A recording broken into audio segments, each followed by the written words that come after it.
Dans un pays rongé par le crime et le laxisme judiciaire, un homme profite de l'instant, alors que pour une fois, la justice a été rendue comme il se doit. Nous suivons alors les pensées qui l'animent lors de ce moment de félicité, alors que sa vie peut enfin redémarrer. Bienvenue dans une justice parfaite.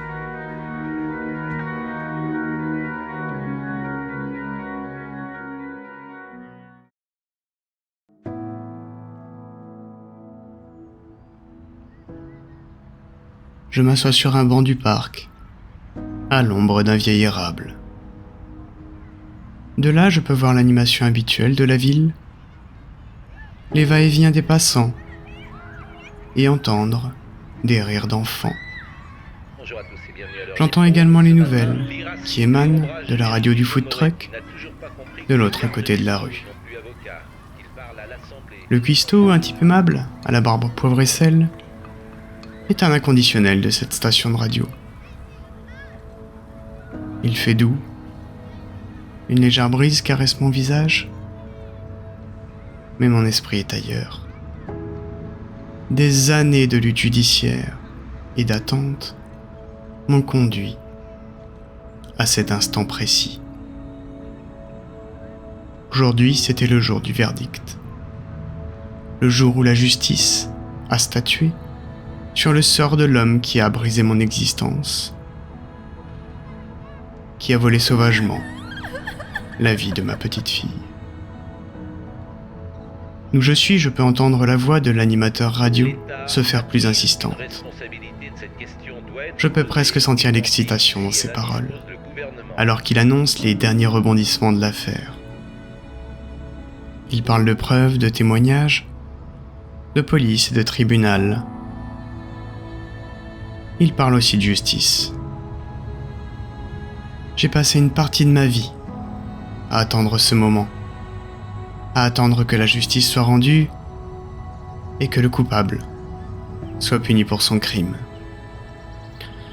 Oh, j'ai pardonné à ce pauvre air. Je n'avais pas le choix pour avancer. Le ressentiment, c'est corrosif. Mais je voulais une peine exemplaire, pour que ça ne se reproduise plus. Il n'y a que comme ça qu'on passera l'envie à d'autres de commettre de tels actes. Maintenant que ce moment est enfin arrivé, je ressens une étrange tranquillité. Comme si une énorme pression avait été retirée de mes épaules. L'animateur radio annonce le verdict. Le coupable a été condamné. Un soupir de soulagement m'échappe. Un sourire s'étire sur mon visage. Enfin, me dis-je en moi-même, justice est faite. Je reste là, assis sur le banc, repensant à tous ces jours passés à attendre, à espérer, à toutes ces nuits blanches à pleurer, à revivre ce cauchemar. Maintenant, je peux enfin commencer à me reconstruire, à vivre de nouveau.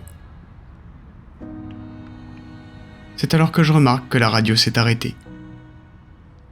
Le cuistot a baissé le volume et est sorti de son camion, me regardant fixement. Il pointe du doigt dans ma direction, mais son regard est fixé au loin. Je me retourne et j'aperçois les gyrophares bleus qui se rapprochent. Je me lève lentement du banc, tournant mon visage vers les sirènes, et alors que je m'avance vers la voiture de police qui s'est arrêtée devant moi, un rire amer échappe de mes lèvres. On dirait bien qu'ils ont trouvé la véritable source de la justice, celle que j'avais décidé de prendre en main.